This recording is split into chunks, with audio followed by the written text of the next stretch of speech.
주 하나님을 송축하며 주께 감사와 영광을 올려드립니다. 토치전도를 허락해 주신 하나님, 이제 감동토치 마지막 날을 맞이하게 되었습니다.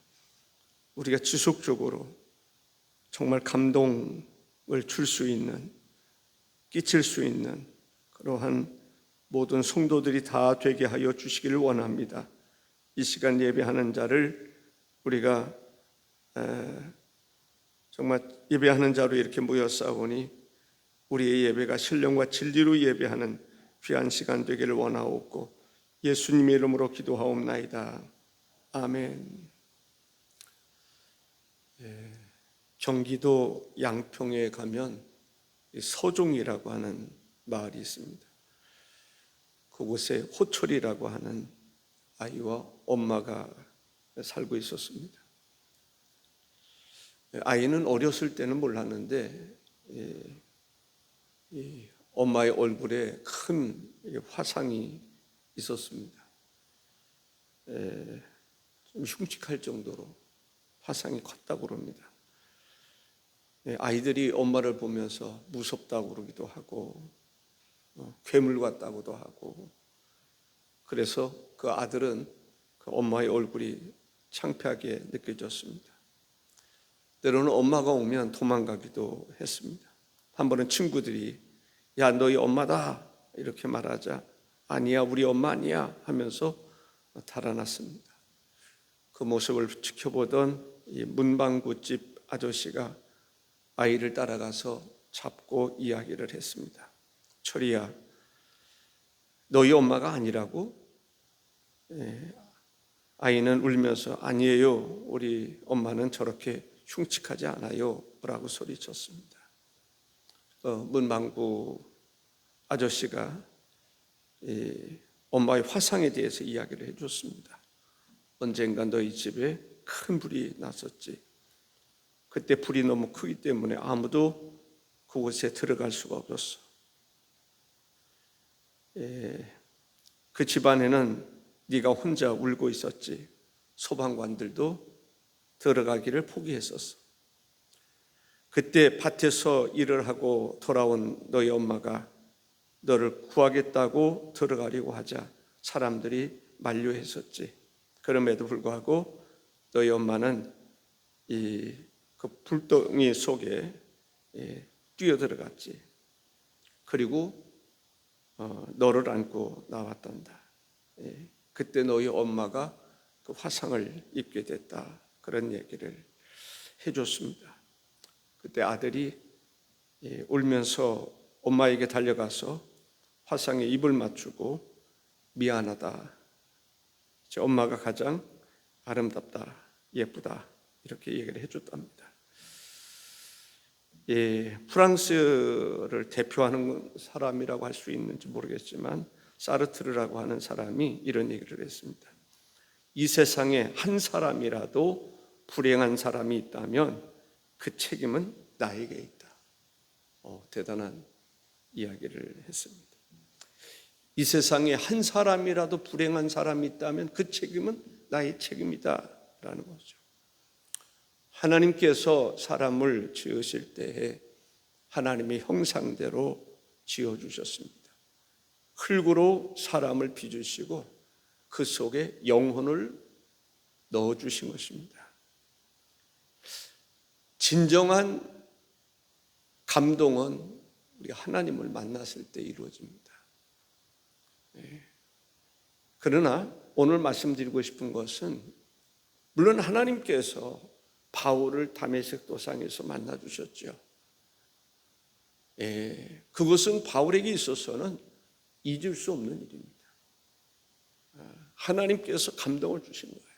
만나주신 거예요. 그러나 바울 사도가 이제 목회를 하면서 살아가면서 감동을 받은 일들이 있는데 어느 때 감동을 받느냐 하면 교인들이 자기를 위해서 기도해주고 또 찾아와주고 헌금해서 선교를 도와주고 그랬던 것에 대해서 바울은 감동이 됐습니다. 서신서를 통해서 그 사실을 이야기해 줍니다. 우리는 어떤 사람이 되어야 하는가? 이 감동 터치를 할 수 있는 사람이 되어야 됩니다. 그러기 위해서는 뭐가 있어야 됩니까? 성령 터치가 있어야 돼요. 성령 받아라. 성령으로 충만해야 될 줄로 믿습니다. 성령 충만한 가운데 사람을 만나면 사람의 감동이 주어지는 것을 보게 됩니다. 성령이 없는 사람하고 성령이 있는 사람하고는 달라요. 성령을 받은 다윗이 하프를 연주하니까 악한 영들이 떠났단 말이죠. 우리는 성령의 충만함을 받고 성령님과 함께하는 가운데서 서로를 인맥 터치를 할 수 있어야 됩니다. 그 사람을 만나야 돼요. 그 가운데 또 우리가 할 수 있는 것은 뭐예요? 친절하게 하는 거예요. 친절로 대해주는 거예요. 그 다음에 무엇입니까? 러브입니다. 사랑이 없으면 아무것도 아니라고 그러지 않았습니까? 어떤 수고를 해도 사랑이 없으면 안 된다. 하나님은 사랑이시다라고 이야기합니다. 하나님은 사랑이시다. 너희도 사랑하는 자가 되라 라고 말씀하십니다. 그렇습니다. 우리가 사랑 터치 할 줄 아는 사람이 되어야 합니다.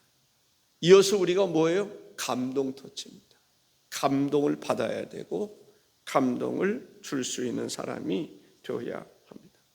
전도를 하는 데 있어서 이 감동이 없으면 안 돼요. 그렇지 않습니까?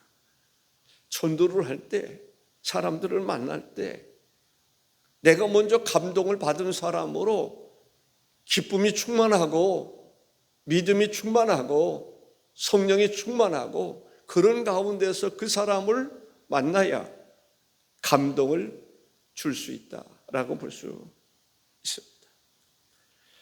인도의 한 거리에서 미국의 선교사 한 사람이 복음을 전하게 됐습니다. 머리털이 빠졌던 것 같아요. 머리털은 빠지고 또 이도 흔들리고 이제 노인이 돼서 길거리에서 예수 그리스도의 복음을 증거하게 됐습니다.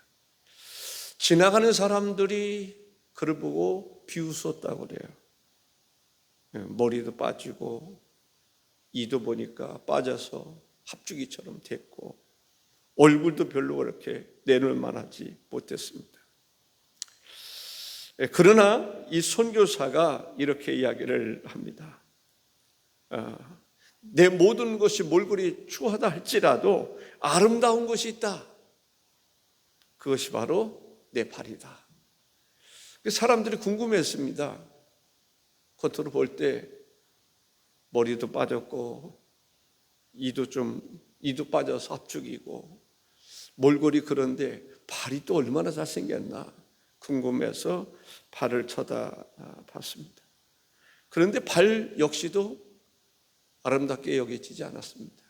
그는 성경을 폈습니다. 성경이 뭐라고 말씀하십니까? 아름다운 소식을 전하는 발이요. 아름다운 소식을 전하는 발. 내 발은 그런 면에서 아름답다. 사랑하는 성도 여러분, 우리가 누군가에게 감동을 줄 수 있다고 하는 것이 쉬운 일이 아닙니다. 감동을 줄 수 있는 전도에 있어서 우리가 하나님의 일을 하는 데 있어서 사역을 하는 데 있어서 감동을 줄 수 있어요. 감동을 주어야 그 사람이 나에 대한 관심을 갖게 되는 것이지 감동이 없으면 나에 대한 관심을 가질 수가 없습니다. 우리가 텔레비전을 보더라도 감동적인 연속곡을 하든지 그래야 사람들이 보는 거 아닙니까? 감동이 없으면 아무리 보라고 해도 보지 않을 것입니다. 우리는 이 복음을 전하는 일에 있어서 이런 생각이 들었어요. 사람을 낚는 어부가 되라.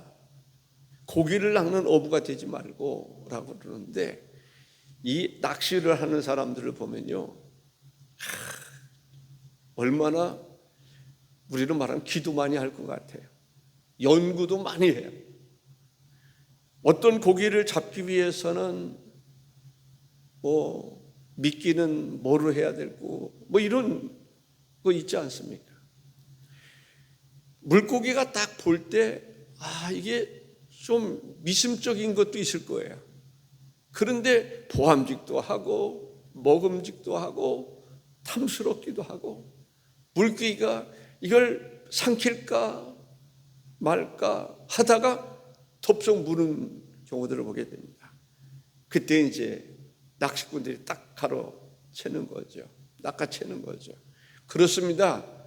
우리가 물고기에 비유해서 좀 죄송합니다만은, 우리가 하나님의 복음을 증거할 때 감동 터치가 왜 중요하냐면, 사람을 낚는 어부가 되기 위해서 그 사람이 정말 예수를 믿어야 되나 안 믿어야 되나, 그러다가 감동을 받아서 예수를 믿는, 그것을 위해서 우리가 터치 전도를 하는 것이 아닙니까?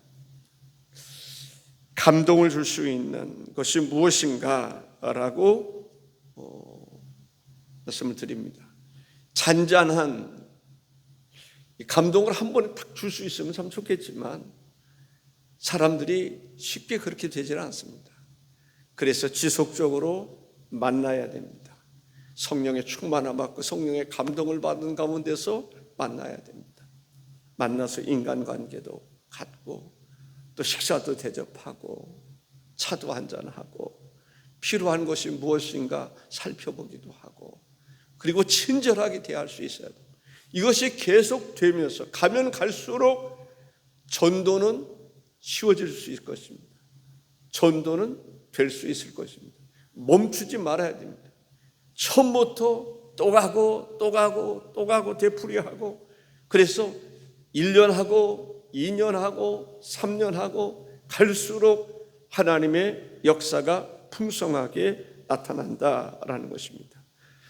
다비다, 그는 재능이 있는 사람이었습니다. 오늘 스코틀랜드의 그 가정의 표호 가운데는 봉사하기 위하여 구원받았다, 이런 가운처럼 이렇게 쓰는 가정들이 좀 많이 있었던 모양입니다. 봉사하기 위해서 구원받았다. 봉사하는 것, 이것이 체질화되는 것이 중요하다라는 것이죠.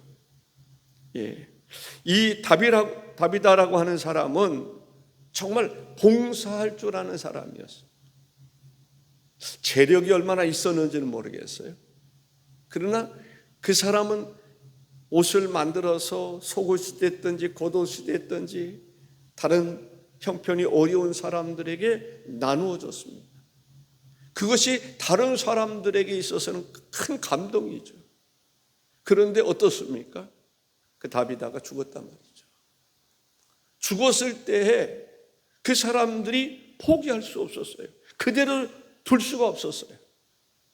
그래서 요바에 있는 베드로를 청해서 결국은 어떻게 됐습니까? 그 다비다를 살렸던 것을 볼 수가 있습니다. 그런 감동을 주지 않았다면 어땠을까요? 베드로를 청하지 않았을 것입니다. 우리 한 사람 한 사람이 이제는 어떤 사람이 되어야 되는가? 다비다처럼, 다비다와 같이 감동을 줄 수 있는, 누구에게? 내 가족에게도 감동을 주고, 이웃에게도 감동을 주고, 아는 사람에게도 감동을 주고, 감동을 줄 수 있는, 감동을 줄 수 있는, 정말 영향력을 끼칠 수 있는, 같은 동료들, 직장 생활하는 사람들, 내가 만나는 사람들, 그들을 감동시킬 수 있는, 좀 저에게 설교하는 것입니다. 나 들으라고 설교하는 것입니다. 정말 초등학교 동기들, 그들을 감동시킬 수 있어야 되는데, 그 생각이 좀 들었습니다. 동기들 모임을 갔는데 저는 거의 못 갑니다. 대개 토요일 날 모이지 않으면 주일 날 모이거든요. 그러니까 참 어려웠어요. 그래서 마음속에 늘 이런 생각은 있었습니다. 한번 우리 친구들 대전에 있는 우리 초등학교 동기들 다 한번 초청해서 좀 식사 대접도 하고 그래야 되겠다라는 생각을 할 때가 있습니다. 다윗아 선행과 구제가 많았던 사람입니다. 착한 사람입니다. 소문난 사람입니다. 선한 일, 착한 일 많이 했고 구제하는 일 많이 했던 것입니다. 구약 성경의 관점에서 보면 거룩한 사람입니다. 거룩이 뭘까요? 이웃을 돌아보는 것이 거룩인 것입니다. 농사를 지을 때 포도를 수확하고 나머지를 수확하지 않는 것이 거룩입니다. 보리를 수확하고 흘려져 있는 것, 떨어져 있는 것, 아직 덜 익은 것 다시 베지 아니하고 줍지 않는 것이 거룩입니다. 그런 관점에서 보면 이 다윗아는 거룩한 사람입니다. 하나님의 뜻을 따라 살아가는 사람입니다. 예수님은 이렇게 말씀하십니다. 인자가 온 것은, 마태복음 20장 28절에 인자가 온 것은 섬김을 받으려 함이 아니라 도리어 섬기려 하고 자기 목숨을 많은 사람의 대속물로 주려 함이니라. 예수님께서 이렇게 말씀하십니다. 나는 섬기는 자 중에 있다라고 말합니다. 그렇습니다. 주님은 섬기며 살아가는 그 사람들과 함께 한다는 사실을 알 수가 있습니다. 누가복음 22장 27절에 앉아서 먹는 자가 그냐 섬기는 자가 그냐 앉아서 먹는 자가 아니냐 그러나 나는 섬기는 자로 너희 중에 있노라. 예수님이 뭐라고 말씀하십니까? 섬기는 자가 되라 라고 말씀하십니다. 마태복음 23장 11절에 너희 중에 큰 자는 너희를 섬기는 자가 되어야 하리라 라고 말합니다. 마틴 루터 킹 목사님이 이런 유언을 했습니다. 내가 이 세상을 하직한다면 나는 당신들에게 다음과 같은 유언을 남기고 싶습니다. 내가 바라는 것은 마틴 루터 킹은 다른 사람을 위해 살다가 갔다고 말하여 주는 것입니다. 나는 가난한 사람에게 빵을 주기 위해 헐벗은 사람들의 옷을 주기 위해 살다가 갔다고 말해 주시오. 내 생에서 감옥에 갇힌 사람들을 찾다가 갔다고, 무사람을 섬기고 사랑하다 갔다고 말해 주시기를 바랄 뿐입니다 라고 말합니다. 다윗은 섬김의 삶을 살았던 사람입니다. 바느질을 통해서 섬기는 삶을 살았습니다. 사도행전 9장 39절에 베드로가 일어나 그들과 함께 가서 이르매 그들이 데리고 다락방에 올라가니 모든 과부가 베드로 곁에 서서 울며 도로가가 그들과 함께 있을 때에 지은 속옷과 겉옷을 다 내보이거늘 이라고 말합니다. 다윗아가 죽었을 때 그 많은 과부들이 같이 울었다는 거예요. 슬피 울었습니다. 얼마나 아쉬움이 많을까. 이 사람은 죽으면 안 되는데, 이런 사람은 죽으면 안 되는데 죽어버렸단 말이죠. 그래서 그들이 베드로를 청하여 기도하게 했던 것을 볼 수가 있습니다. 장례식이라고 하는 것 참 중요한 의미가 있어요. 장례식에 보면 사람들이 가는 것도 마찬가지입니다. 그 사람이 어떤 삶을 살았느냐에 따라서 조문객들이 많기도 하고 적기도 합니다. 그 사람이 어떤 삶을 살았느냐라고 하는 것을 알려면 장례식에 가보면 안다라고 하는 말이 있습니다. 모세가 죽었습니다. 출애굽의 영웅이라 할 수 있는 모세가 죽었는데 백성들의 반응이 어떠했습니까? 백성들이 슬퍼했어요. 40일 동안 애곡했다라고 이야기하고 있습니다. 다비다가 죽었습니다. 그 다비다를 생각하는 많은 사람들이 울었습니다. 그리고 그를 살리고자 했습니다. 죽었다 그러면 소망도 끊어진 것으로 생각을 하는데 아쉬움이 너무 크니까 하나님께서 좀 살려주셨으면 좋겠는데. 그래서 죽은 줄 알면서도, 이미 생명이 끝난 줄 알면서도 베드로를 초청했던 것을 볼 수가 있습니다. 그대로 한 말씀 드린다면, 다윗의 삶의 결과가 결실이 어떻게 나타나느냐라는 것입니다. 만일에 다윗아가 선행과 구제하는 일을 힘쓰지 않았더라면 그는 살아나지 않았을 것입니다.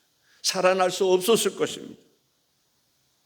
그러나 다윗아의 그 삶이 그를 살렸던 것입니다. 섬김의 삶을 살았더니 섬김을 받는 것처럼 다윗아가 이웃을 위해서 살았는데, 가난한 자를 위해서, 과부들을 위해서 살았더니 그들이 베드로를 초청해서 결국은 다윗아가 살아나는 놀라운 축복이 임했던 것을 볼 수가 있습니다. 고린도후서 9장 6절에 보면, 이것은 곧 적게 심는 자는 적게 거두고 많이 심는 자는 많이 거둔다 하는 말이로다 라고 말합니다.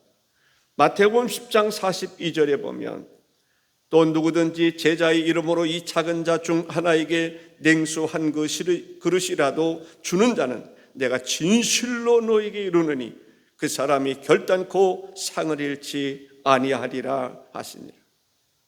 사랑하는 성도 여러분, 우리가 예수님 앞에 설 때 그 사람이 어떠한 삶을 살았는지를 확실하게 물론 알 것입니다. 예수님은 우리가 살아가는 모든 것들을 녹음하고 계십니다.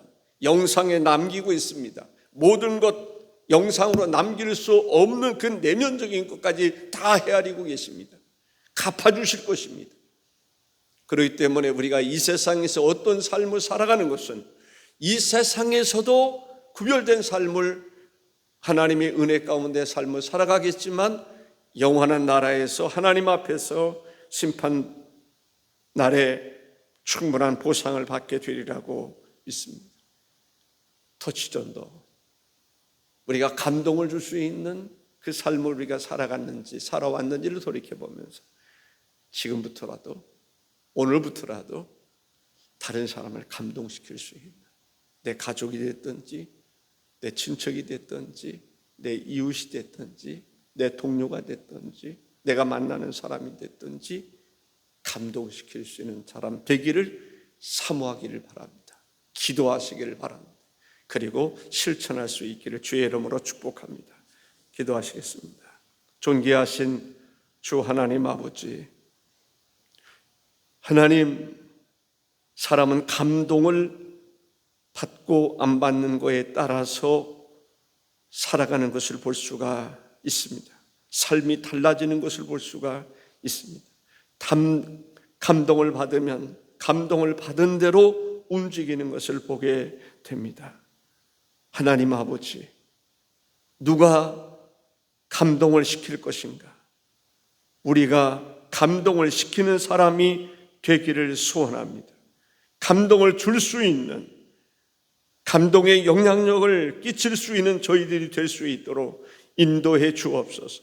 그러기 위해서는 먼저 하나님의 은혜 가운데 감동을 받아야 되는 줄로 믿습니다. 그리고 감동을 줄 수 있는 저희들 될 수 있도록 인도하여 주옵소서. 금성교회 살아가는 모든 성도들이 다 한결같이 감동 터치를 할 수 있도록 인도해 주셔서 사람들의 방향, 삶을 주께로 향할 수 있도록 인도하여 주옵소서. 존귀하신 예수님의 이름으로 기도하옵나이다. 아멘.